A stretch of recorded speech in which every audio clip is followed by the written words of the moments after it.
guys. I've been outside all morning, but my grandma just came out there, and my mom started talking about it, and I just had a realization that you don't have to watch this once again. I'm doing this for my own research purposes. I just share it with you guys if you guys feel so inclined that my thoughts help you guys. Yeah, my grandmother is a very, very strong woman, and that's why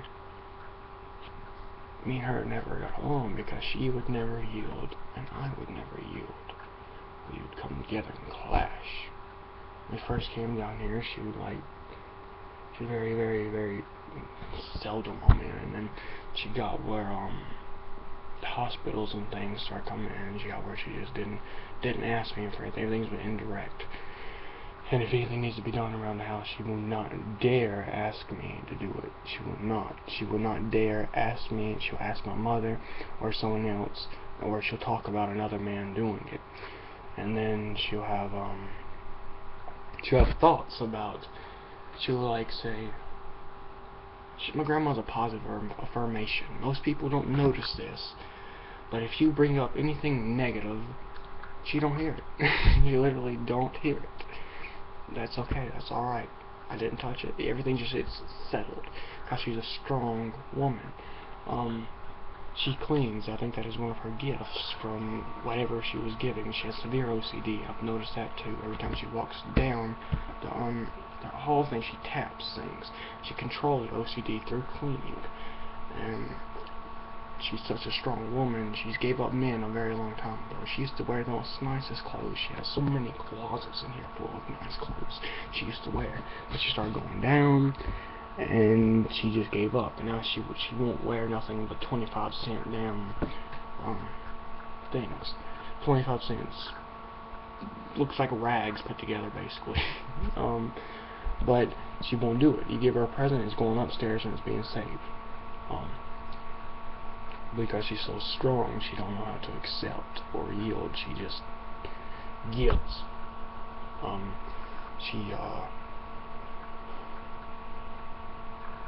looked at her and she won't look me in the eye. She can't look me in the eye very long either. I noticed about her third eye, it's like elevated something. It's because she's been such all that masculine energy is just in her. And everybody in this family responds to her. She's the only one in this family that can bring us together, that can bring us away from each other, that has the power. Everyone in this family listens to her. She rules the roost. She has this power for so long. Me and my mom I got in a conversation about her. She didn't really edge on to it, but she was starting to get it a lot more. And it revealed me a lot more. I just had a realization. And my grandma came out there, and she had a trash bag. She said it's trash. And when I looked in her eyes, she had to look down because she knew that I care. She knows that I love her, but she didn't know how to display it. I grabbed it and put it in the car for her, and then she came over and she wouldn't look me in the eyes. She just kept going down because she was a strong woman. She don't know how to yield. Which in this instinct, I don't think she should, because she's been doing it for so long. I don't think none of us are ready to take on the power, because we'd just be barking at each other. Yeah, and then we was talking about her posture, how every time you talk about her posture, she straightens up, gets her chin right, and she keeps going.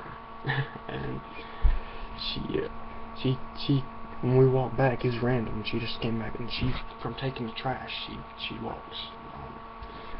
And she came back, and her head was chinned up like this, because that's how she talks herself up. She's like she is very, very self-independent. Alright. And then my other grandmother, I don't know why I said other grandmother. It was the opposite. Nanny, my mom was talking. I never believed this, but it happened to me recently. She used to wake up and everyone would be asleep, and like 2 o'clock in the morning, here she comes with the damn vacuum cleaner. and like she'd be cleaning. I didn't believe, it's not believable if you're not open to believing. But then it happened to me. I know you're dealing with a lot right now. I just want you to know it's going to work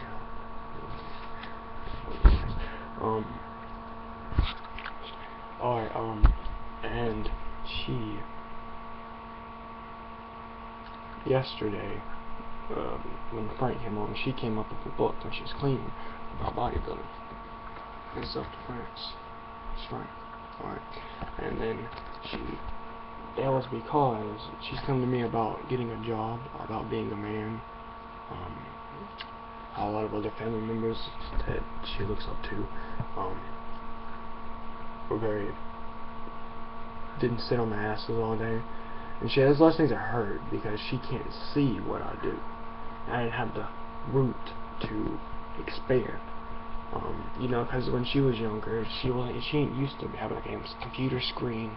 She used to going up there and working her ass off, coming back out, and that's what she believes in. The doctor told her that the moment she stops, is the moment she'll lock up. Leave her alone, let her be, and let her do what she does.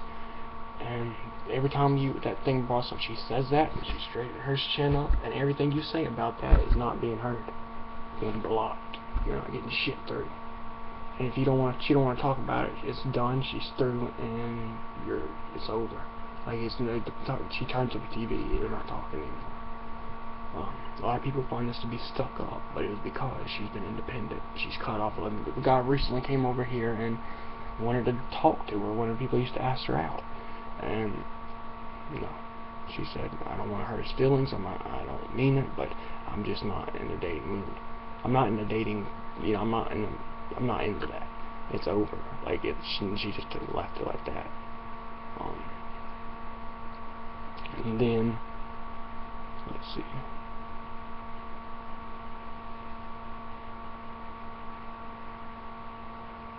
She came out there today and started talking about her swing and her childhood stuff, and she'd say things. He'd come out directly. Yes, you want to use it? Give me a minute. I'm on the computer. You can give me a minute. Alright. Water bottle, I got you. Alright. Thank you. Are you taking this in your house? Yeah. Thank you. Alright, I'll be back in this minute.